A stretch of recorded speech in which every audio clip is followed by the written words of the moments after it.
Let me tell you something you already know. The world ain't all sunshine and rainbows. It's a very mean and nasty place, and I don't care how tough you are, it will beat you to your knees and keep you there permanently if you let it. You, me, or nobody is gonna hit as hard as life. But it ain't about how hard you hit. It's about how hard you can get hit and keep moving forward. How much you can take and keep moving forward. That's how winning is done. And that's how you did it. That's how you won. One of the most iconic campaign commercials from 2024. Absolutely inspiring, breathtaking. And it helps to keep us all grateful for the miracle that we all witnessed on J13 and the fruits of that miracle that we're all about to receive. Speaking of, how about the opposite? Before we get into how utterly demoralized the Democrats are openly admitting that they are, let's take a little stroll through memory lane, shall we? Recalling some of the more iconic moments of the Kamala Harris campaign. Let's start with my personal favorite. If anything, would you have done something differently than President Biden during the past 4 years? There is not a thing that comes to mind in terms of, and I've been a part of most of the decisions that have had impact. Again, I mean, just the irony of reality, right? Reality is stranger than fiction. Who would have ever imagined it would be Sonny Hostin that ultimately torpedoed Kamala's campaign?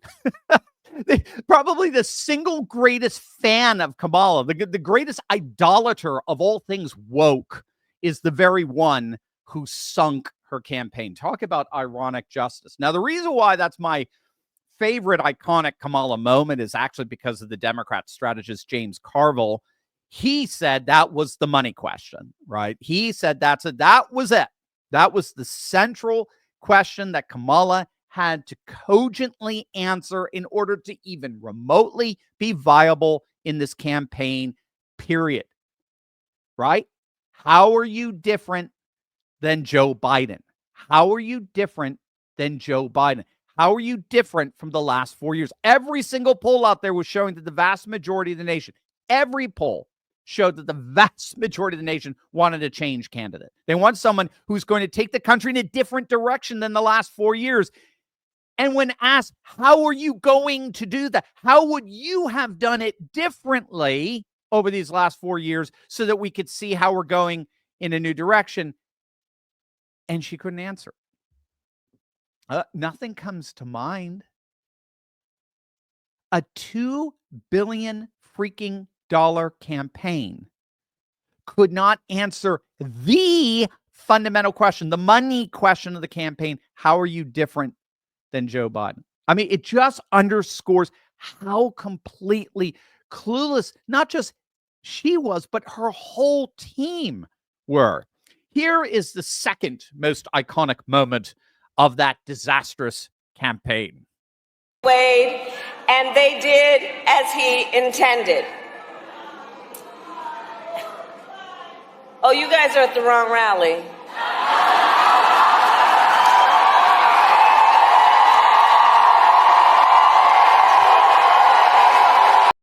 Earlier today, I spoke with President-elect Trump and congratulated him on his victory. I also told him that we will help him and his team with their transition, and that we will engage in a peaceful transfer of power. Well, Mr. President-elect and former President, thank you. Donald, congratulations. Thank you. And looking forward to having like we said, smooth transition. Do everything we can to make sure you're accommodated, what you need. And we're going to get a chance to talk about some of that today. So good. Welcome back. Gang, what you just saw there was both the president and the vice president eerily congratulating Trump and promising a peaceful transition of power. Well, that's something I'd like to believe, but it's hard to believe those words when they're coming from the mouths of pure serial liars. I mean, career liars. So what does that mean for the next few months?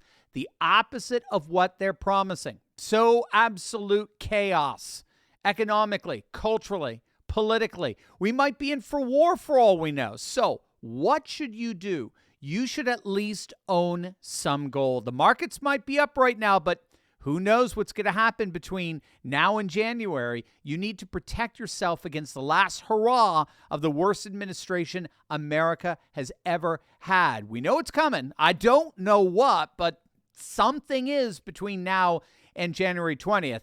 You might think they're just going to hand over a pristine, happy, functioning country to the man they tried to assassinate and put in jail, entirely ruin. No, something's coming, and you need to be financially prepared for it. You need to talk to Goldco and protect yourself against this last battle. Get some gold in your portfolio.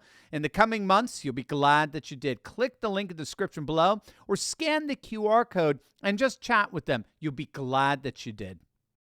Now, again, here, now I know it's hard to hear. I know many of you know what happened there. It's hard to hear, but you had a group of guys that shouted out, "Jesus is Lord." And she basically told them, not here. Not here, he's not. You're at the wrong rally.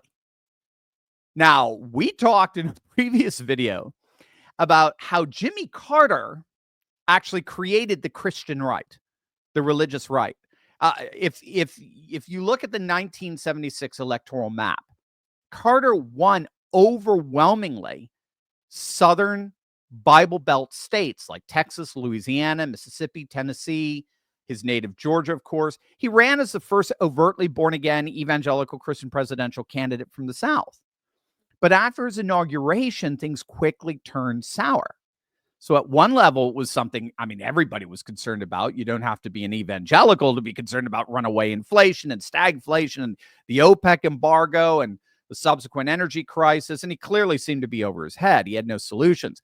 But for evangelicals in particular, Carter committed the unpardonable sin by planting himself firmly on the left side of the emerging culture wars. It was particularly involving the ERA at the time, the Equal Rights Amendment. He was a fervent supporter of the Equal Rights Amendment. He was a fervent supporter, proponent of abortion rights. He appointed feminist activists in his administration, such as Sarah Weddington, who led, she was one of the lead attorneys for Jane Roe in the whole Roe v. Wade case that had just happened a few years prior to his presidency. He hired her as an assistant for women's issues in his administration.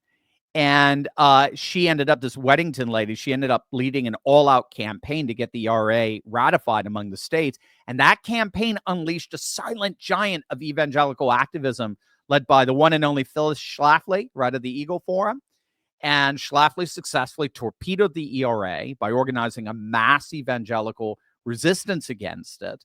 And at the same time, Jerry Falwell began to organize a mass resistance against the left-wing activism as a whole that began to pervade the Carter administration. And that's when you saw the rise of the moral majority.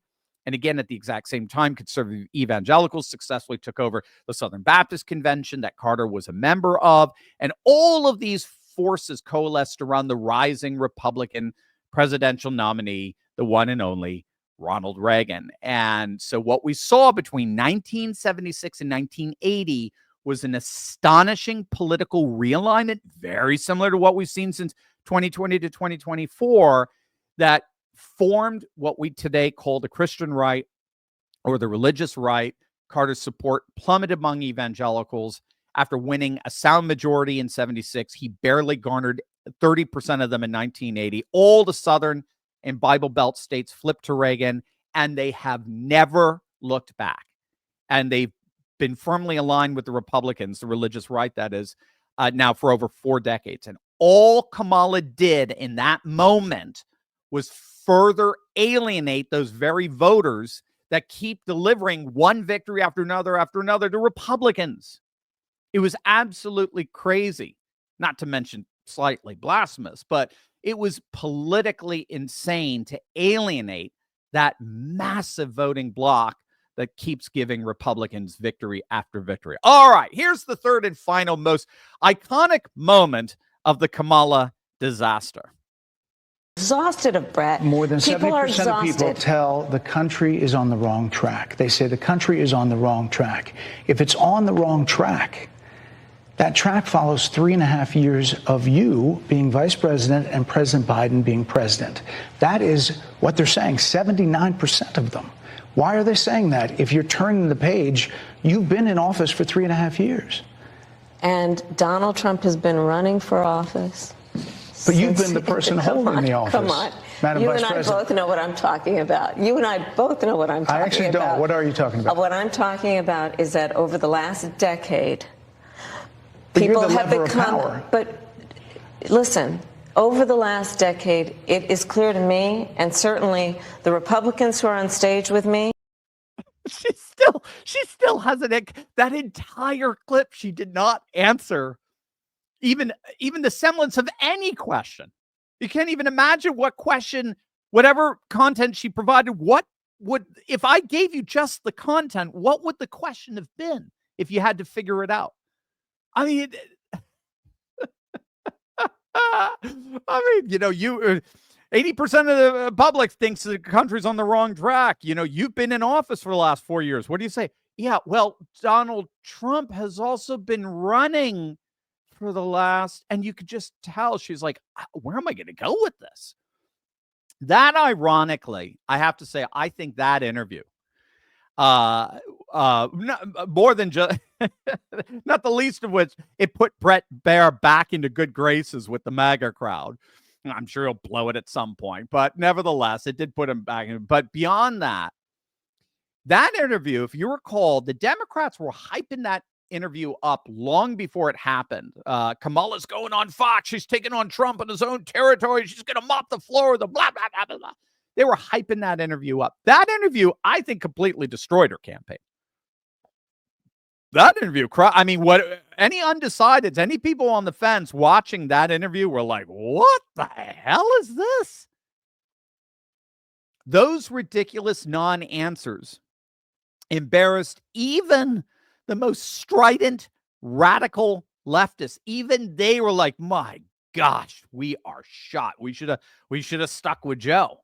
We should have said, and it's one of the reasons why today, they are more demoralized and deflated than they have ever been. And they're openly admitting it. Many people have told me that God spared my life for a reason.